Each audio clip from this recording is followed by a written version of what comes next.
So, good morning! Good morning, everyone! And today, another day, another gawain sa bahay. So, ngayon, ako pala, today is, they have a movie show sa school today sa aking anak. At, ako naman ay naghahanda para sa aming hapunan at doon kami kakain sa movie ground sa sa shop sa compound ng aking boy. So saan siya nag-aral. And then para hindi ako makagastos sa pagkain namin, nagdala na lang ako ng pagkain namin na mag-asawa, and for sure orderan ko na lang siya ng kung ano yung pagkain doon sa school kasi for sure maano siya na ma-disappoint siya ba na ay bakit yung iba ay mayroon, bakit yung iba ay sausage roll or something, ba't wala ako. So yun na lang ang orderin ko sa aking anak. So this is what I have, this is what I prepared today. Ay mayroon akong babad ko na to siya guys, gitimplahan ko na to kahapon pa at ngayon ay lulutuin ko na siya. Ayan. Ako na umpisahan. Tikman natin kung okay ba yung aking timpla. Ganon talaga kami. So nag-i-impact kami ng pagkain the whole week kasi hindi naman katulad sa Pinas doon guys na may tindahan dyan na sari-sari, sa paglabas mo ay may sari-sari store. Dito kasi sa Australia ay hindi. Bali, you have to travel talaga. Kaya sabi ko sa inyo, kung hindi ka marunong mag-drive, you will be paralyzed. Because you can't go. You can go. But the problem is, it takes time to go somewhere because you have to wait for the bus. And they have their allocated bus station which you have to go there. That hindi naman paglabas mo sa bahay is andyan na ang bus, papara ka na, hindi ka kaya sa Pinas na paglakad mo dyan may mga sasakyan na nag-aabang. Dito is no. So that's the life in Australia. So ito yung which is I used to it na rin. Ngayon nga sa Pinas alam mo hindi ko naman nila lahat, but every time when I come to visit to Philippines, ayan ang notice ko din sa Pinas. Parang ang bilis ng pera sa Pinas. As in talagang labas ka na labas. Everyday na lang, maya-maya labas ka ng labas. Hingi ng walang suka, walang ganito, walang ganyan. Pero kakabili mo lang yung 3 days ago. You know? Yung mga ganun. Tapos, napansin ko din is, ang bilis. As in, kasi nga talaga ang lifestyle ng Pinas, ikakompare mo sa lifestyle ng Australia is too different. It's so much different. Kasi, imagine mo pag kumakain, pag gising mo sa umaga, magkakape, may pandesal. Alas 10 o'clock, taka ko naman kapatid ko, 10 o'clock pa lang kakain ng breakfast, 9 o'clock, kape mo lang kanina at nag-almusal. Yan, dan ang gastos pala sa Pinas. Super, pre-breakfast, breakfast, then pre-lunch, pre-dinner, may snack alas 3, alas 4, and then dinner. After dinner pa, mayroon pa yan. O 7, parang 7 meals ang a day in Philippines. Dito, you have breakfast, that's it, you have to work. Then, it's 3 meals of most is 4 times lang a day. Yun lang ang yun. Kaya, mas talaga ang mas magastos ang Pinas, guys. Super. Yan ang napansin ko sa Pinas. So, tikman na natin.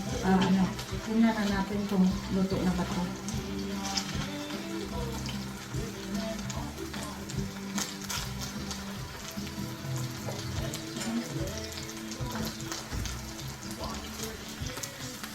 So, luto na ang aking burger. Ready for later. At meron pa rin akong niluto ng chicken kung gusto ng aking anak na chicken burger. So, at may possible kaming pupunta ng picnic. Sabi niya gusto ng anak ko daw mag-picnic kami. Pupunta kami daw ng Red Hills kasi gusto niya mag-pick up ng fruits. So, we'll see this weekend. And it is ready naman. And at least, mayroon na akong mabubunot na baon namin. So, hindi talaga ako gumagastos. Pag tuwing kami umaalis guys, hindi talaga ako gumagastos sa labas. Bihira lang. Minsan nagkikrave kasi tayo, diba? Yun lang. Pero, ang inaano ko kasi is within the budget this week ay pinapasok ko talaga yan kasi ayoko naman mag extra expenses tapos wala akong trabaho, I'm on leave, then I have to kuripot muna tayo this time. Gising na ang aming prinsesa. So, hindi pa ako nakatapos sa aking gawain ay gising na si Balandrot. So, konti na lang naman. So, what? What, Baba? What? What, Baba? What? Who is that? Who is that?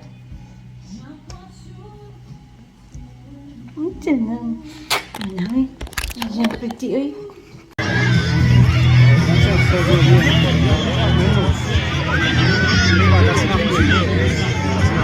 Get it? I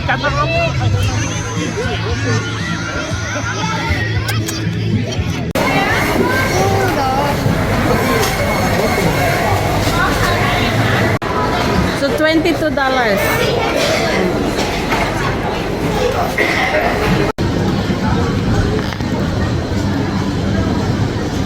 Maybe I need to get one more container, no? Wait, yes, only now. Don't make a mess because I'm going to put the meat in here for you. No, don't put 3 different meats.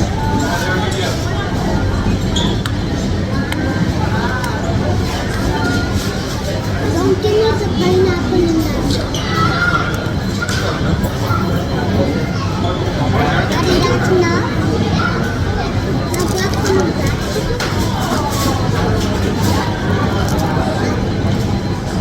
That's enough. Uwian na, Baba. Uwian na. Siya man. Spray bottles. Haya. Kapagod. Pagod mamalingke. Ay.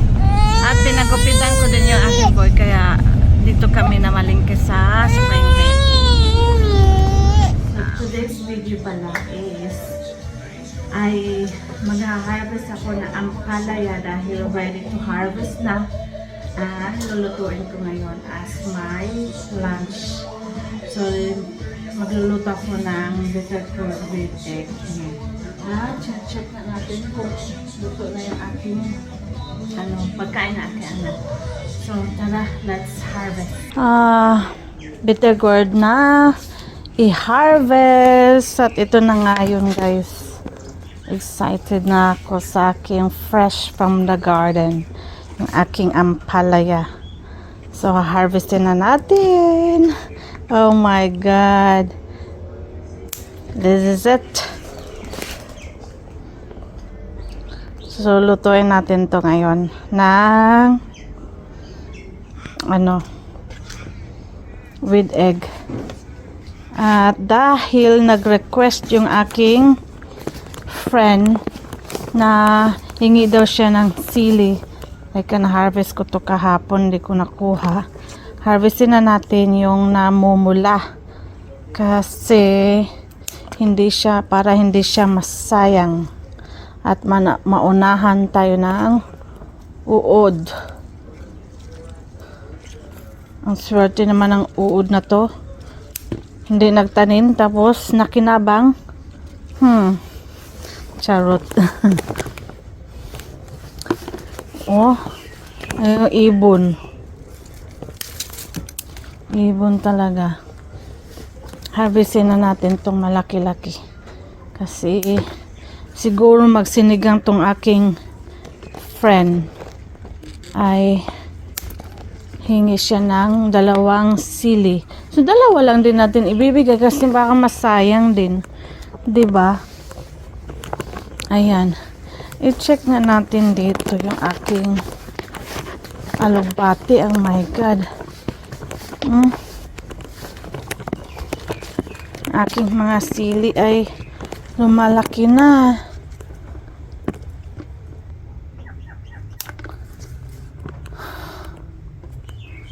Madami. At ayan, lumalaki na. Dinaagapan na eh.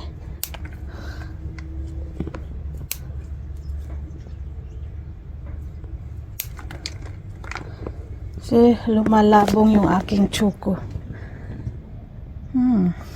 Sana ay magbigay ng maraming bunga. Ayan. Anyway, let's go. Ang aking anak ay naiwan ko sa loob.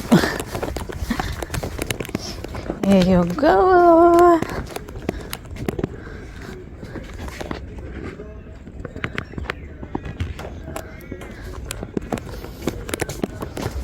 Ito na oh. Ito na yung susunod. Ito. Ayan. Ito yung susunod. Oh my God.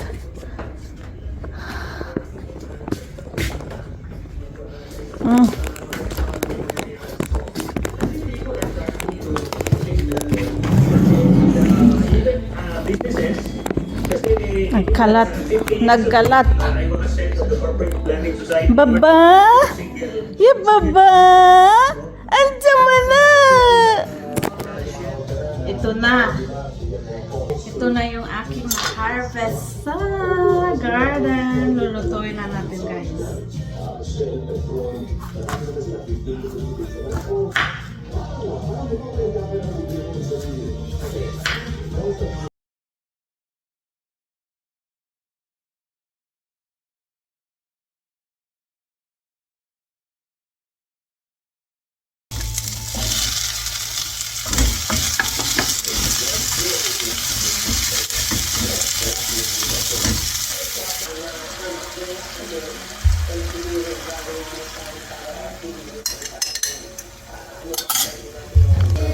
So, may pang-ulam na ako. May pang-sinigang din yung aking kaibigan. Sulbad ang aming araw. So, kain na tayo guys sa ating fresh ampalaya, fresh from the garden. Sabi ko, at ito yung natutunan ko sa buhay, is hindi mo kailangan ng malaking backyard or malaking lupa to have your own veggies. No? Pag may paraan ka, is may aanihin ka talaga. So it is parang pag gusto mo, may paraan. Kung ayaw mo, wala talagang paraan. So ganun ang ano. So this is it. My fresh ampalaya from my garden, from my small farm. Crunchy.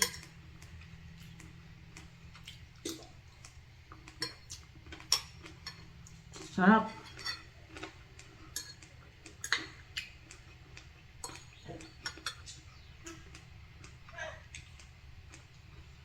Iba talaga ang lasa pag fresh na mas crunchy pa. We are but hello guys, we're gonna get vegetables from my garden today. Alright, let's go! Let's go! Come on, get that one. I already harvested the chili outside, so I just want to add more vegetables outside because it's been there for a while that I haven't harvested yet. And I don't want the worm will Eat them up. before us. Oh, Because last time, what last time? a caterpillar ate our fajiolas. That's right. So let's go and Turned into a pretty caterpillar. Alright. Pretty butterfly. we got that eggplant there sitting down there. Alright, go, cut it. Cut it. So I got a little helper here. Don't make sure that do not cut the stem. So cut it from here, Baba. There. Mm. There. Mm. Hold the eggplant. Or just put it here, the scissor.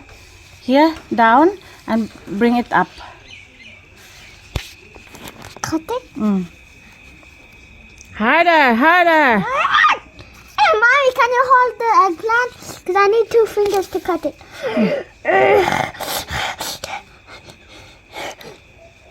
Oh my God, where is the muscles? Bro, get it. Give it to me. Oh my God, hold the eggplant now. See? Choy. Yeah. We got the bitter gourd, my love. We need to harvest bitter gourd. Yeah. With scissors, that's easy. Let's Where's the scissors? I already got 2 bitter gourd. Now this is the second one. Make sure it's only, Only right here? yeah. Right Don't cut the stem. here? Yeah. Very good. This one's thinner. Happy? You happy? Yeah. Show it to them. Wow, fresh from our garden. Anything else? And we'll have a look here. If we get more. So we only have 2 left. Big one. So got that one there behind. And oh no, there are 3 more, my love. Oh, let me cut. Yeah. No. We have to harvest that one later on. So it's still small. Which one should And I there are harvest? more coming up. Which one. one I harvest? That one is enough. So one for coming up, and then Ask them to cut. there are more. 2, 3, and then 4. 4 fruits coming up. Getting excited. More fruits. Come on. And also, it's getting spoiled, this one, I think. This is not. It's getting cold, that's why it's spoiled. Now, let's harvest our calamansi. Where? Look at And also, we got our, cabbage. that's not cabbage, what is that? Zucchini! Look at the zucchini! Mommy, I was gonna say zucchini. Come on, cut the zucchini down there. How do I get there? That side. Over here.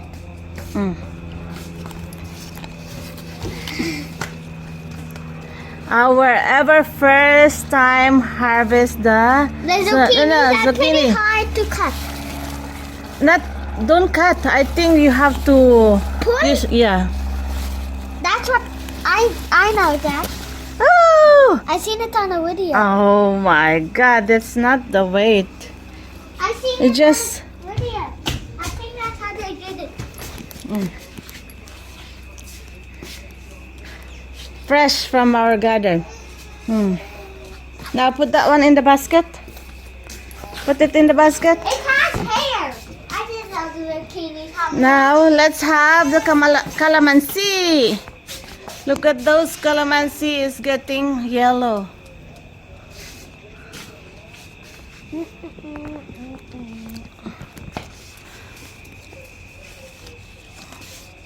power, power, power, power. Get the basket, Bob. Andito na lahat ang pamilya. So, pluck it. Pluck it. Don't pull it. Dad is pulling it. You harvest also, Baba. Yeah, You're gonna one more. harvest also, Baba. And more. Yellow one. More. You need more? Harvest all the yellow, otherwise it's going spoil there. There's one more yellowish one here. Just twist it like this. More, let's have calamansi juice. Let's have calamansi juice tonight. I see one, I see. Pull that one, yeah. Is that only one?